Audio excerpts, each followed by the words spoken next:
Hello दोस्तों, आपको बता दें कि central university of south Bihar में पीएचडी के लिए रजिस्ट्रेशन का डेट दे दिया गया है। यहाँ पर देखिए, notice for PhD 2020 interview and online registration process, इसके लिए नोटिस दे दिया गया है। तो यहाँ पर देखिए कैंडिडेट एलिजिबल फॉर इंटरव्यू, यानी कौन कौन से कैंडिडेट एलिजिबल होंगे। तो यहाँ पर देखिए, सबसे पहले तो ऐसे कैंडिडेट जो एग्ज़ाम दिए थे और जिनके पास नेट जेआरएफ या गेट या स्लेट कोई भी डिग्री नहीं थी, तो उनका मिनिमम मार्क्स कितना होना चाहिए। जनरल ओबीसी के लिए और ईडब्ल्यूएस के लिए 50 मार्क्स होने चाहिए और एससी एसटी ओबीसी के लिए 45 मार्क्स होने चाहिए मिनिमम रजिस्ट्रेशन करने के लिए। आगे देख लेते हैं और क्या दिया है। इसमें देखिए दिया है जो एग्जम्प्टेड कैंडिडेट थे, यानी जिनके पास नेट जेआरएफ गेट या स्लेट इनमें से कोई भी डिग्री है, वो भले ही एग्ज़ाम दिए हो या ना दिए हो, उनसे कोई फ़र्क नहीं पड़ने वाला है, वो रजिस्टर कर सकते हैं। चलिए आगे देख लेते हैं। अब यहाँ पर देखिए दिया है डेट ऑफ ऑनलाइन रजिस्ट्रेशन, यानी कब से कब तक आपको रजिस्ट्रेशन कर लेना है।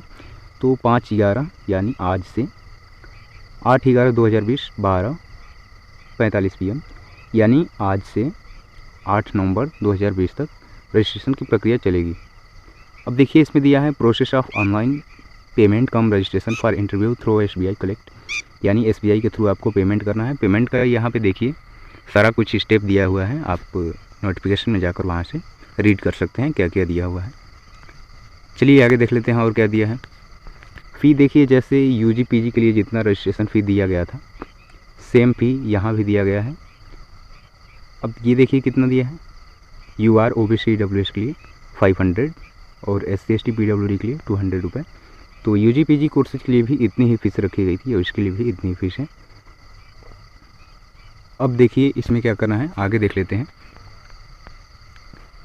इसमें दिया गया है date of interview viva work. इसमें दिया है आपका जो इंटरव्यू होगा कब से होगा, 23/11/2020 से 28/11/2020 के बीच में चलेगा, यानी 23 नवंबर 2020 से 28 नवंबर 2020 तक आपका होगा। इंटरव्यू का जो डेट दिया गया है, डेट पे आपको कब पहुंचना है यहाँ पर देख सकते हैं, दिया गया है रिपोर्टिंग टाइम 9 AM।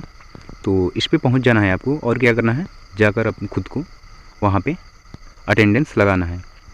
तो और यहाँ पे दे दिया गया है कि आपके रहने की कोई व्यवस्था नहीं की गई है वहाँ पे, और बहुत सारे कैंडिडेट पहुँचेंगे, तो क्या होगा कि आपको थोड़ा लेट भी हो सकता है। वहाँ पर आप रहने की खुद व्यवस्था कर लीजिएगा। डेट आप स्क्रीन पे देख सकते हैं, इसको पॉज करके ज़रूर देख लेना आप।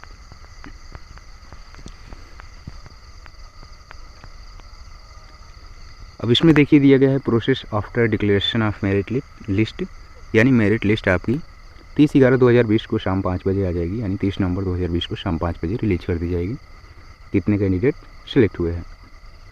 देखिए selected candidate will have to positively deposit the programme fee from 1 December 2020 से 2 दिसंबर 2020 में through the same online payment mode, यानी जो है आपकी PhD कोर्स की फ़ी कब से पेमेंट शुरू होगा। जैसे आपकी मेरिट लिस्ट 30 नवंबर को आएगी, 1 नवंबर से 2 नवंबर के बीच में आपका फ़ी पेमेंट होगा। इसमें देख लीजिए आगे आपको डॉक्यूमेंट्स क्या क्या लेकर जाना है। देखिए documents required at the time of interview, interview के टाइम में आपको क्या क्या ज़रूरत पड़ेगी। तो यहाँ पे देखिए bring 5 copies of A right upon any topic area of research of your choice with introduction, objective, research methodology and relevance of subject in 1000 word. तो सबसे पहले तो आपको रिसर्च प्रपोजल बनाना है, जो भी कोर्स लिए हैं उसके किसी टॉपिक से रिलेटेड हो। उसके इसमें दिया गया है कि क्या क्या स्टेप होने चाहिए, उसमें क्या कितने पॉइंट्स होने चाहिए आपको। तो सबसे पहले इंट्रोडक्शन होना चाहिए, इंट्रोडक्शन के बाद क्या होना चाहिए, ऑब्जेक्टिव, उसके बाद research methodology and relevance of subject, यानी जो सब्जेक्ट से टॉपिक लिए हैं आप, और 1000 वर्ड में लिखना है। और इसकी कितनी कॉपी होनी चाहिए आपके पास, 5 कॉपी होनी चाहिए। उसके बाद देखिए ये जो टॉपिक आप सिलेक्ट किए हुए हैं, इस टॉपिक को आप इंटरव्यू के समय प्रेजेंटेशन भी हो सकता है इसका, तो आपको प्रिपेयर कर लेना है एकदम अच्छे से जो भी आप टॉपिक सेलेक्ट कर रहे हैं। उसके बाद देखिए क्या दिया है, bring original marksheet, certificate, UGC net certificate, यानी जो भी आपके पास डिग्री है सारा कुछ लेकर जाना है आपके पास ओरिजिनल।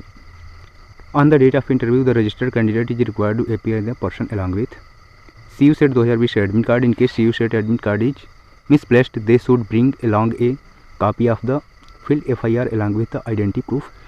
तो सबसे पहले क्या करना है आपको, सबसे पहले CU सेट का एडमिट कार्ड लेकर जाना है, जिससे लेकर आप एग्ज़ाम देने गए थे। और जो एग्जेप्टेड कैंडिडेट हैं उनको भी लेकर जाना है, क्योंकि उनको भी एडमिट कार्ड दिया गया होगा। और बता दें कि अगर आपकी एडमिट कार्ड जो लेकर एग्ज़ाम देने गए थे अगर वो कहीं खो गई है तो क्या करना है, आपको FIR कराना होगा, और FIR की कॉपी या उसको लेकर जाना होगा। इंटरव्यू के टाइम आपको देना पड़ेगा। अब ये देखिए, CU set 2020 score card if applicable, यानी जो भी कैंडिडेट एग्ज़ाम दिए हैं उनको CU सेट का स्कोर कार्ड लेकर जाना है। यहाँ देखिए 1 copy of duly filled in registration form की भी कॉपी लेकर जाना है आपको। यहाँ देखिए all required original certificate and 1 set of photocopy duly attested, यानी सभी का ओरिजिनल सर्टिफिकेट, मार्कशीट सब कुछ लेकर जाना है आपको। जितने भी आपके पास डिग्री है सब कुछ लेकर चले जाना है उसको। उसकी स्कैन कॉपी होनी चाहिए, ओरिजिनल भी होना चाहिए और सेल्फ अटेस्टेड होना चाहिए। अब ये देखिए self attested copy of Aadhaar card, bank account detail of student, यानी आपका आधार कार्ड भी होना चाहिए। उसके बाद बैंक अकाउंट का जो फ्रंट पेज होता है उसको भी लेकर जाना है आपको, यानी उसकी कॉपी लेकर जानी है। तो आपको बता दें कि आप सब कुछ जो भी ओरिजिनल है आपके पास, जितने भी डिग्री हैं सब कुछ ओरिजिनल ले लेना और उसका फ़ोटो स्टेट भी करा लेना। उसके बाद सेल्फ अटेस्टेड कर लेना सभी को। यहाँ देखिए character certificate from the head of institution in last attend, यानी कैरेक्टर सर्टिफिकेट आपके पास होना चाहिए। 4 set of recent passport size photograph, 4 photograph आपके पास होनी चाहिए रिसेंटली। अब ये देखिए 2 copy of payment print out of registration fee paid on SBI ई-कलेक्ट, यानी जो भी आप रजिस्ट्रेशन फ़ी पेमेंट कर रहे हैं तो उसका एक कॉपी भी होना चाहिए, 2 कॉपी होनी चाहिए, 2 सेट। तो आपको बता दें कि 2 सेट क्या 3 सेट आप करा लेना, एक अपने पास भी रखना है। अब इसमें देखिए द कैंडिडेट रिजर्व कैटेगरी, यानी जो कैटेगरी है OBC SC ST AWS PWD, तो जिनके पास रिजर्वेशन मिलता है तो उनको क्या करना है, उनका अपना कास्ट सर्टिफिकेट भी लेकर जाना है। अब चलिए आगे देख लेते हैं और क्या क्या दिया है।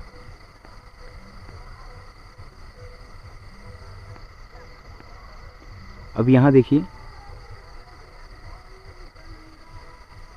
जनरल इंस्ट्रक्शन दिया गया है यहाँ पर। शॉर्ट पेमेंट और delayed payment after due date of registration will not be considered, यानी जितना डेट दिया गया है उसी पे आपको पेमेंट करना है, यानी कब से कब तक करना है, तो 5 से 8 के बीच में सब कुछ आपको कंप्लीट कर लेना है रजिस्ट्रेशन की पूरी प्रोसेस। यहाँ देखिए आपको जो भी प्रॉब्लम होगी हेल्प डेस्क दिया गया for any genuine query with regard to admission process candidate में contact between 10 AM to 5 PM only, यानी सुबह मॉर्निंग में 10 से शाम को 5 बजे तक आप कांटेक्ट कर सकते हैं। यहाँ पे नंबर दिया गया है श्री सागर कुमार वर्मा असिस्टेंट एकेडमिक, यहाँ पे नंबर दोनों आप देख सकते हैं। तो इस पर आपको कोई भी परेशानी होती है तो आप तुरंत ही इस पर कॉल करके अपना जो भी क्वायरी है आप पूछ सकते हैं। और टाइम दिया गया है 10 AM to 5 PM ओनली। तो PhD से रिलेटेड सारा कुछ आपको जानकारी मिल गया होगा। तो वीडियो अच्छी लगती है तो लाइक कर देना है, चैनल को सब्सक्राइब करके बेल आइकन को प्रेस कर देना है, क्योंकि आगे भी जानकारी बहुत ज़रूरी है आपको ऐसे ही मिलती रहे। और जो भी आपकी प्रॉब्लम है क्रिएट हो रही है तो आप कमेंट सेक्शन में ज़रूर बताएं, मैं कोशिश करूँगा कि आपके हर क्वेश्चन का सलूशन दे दूँ।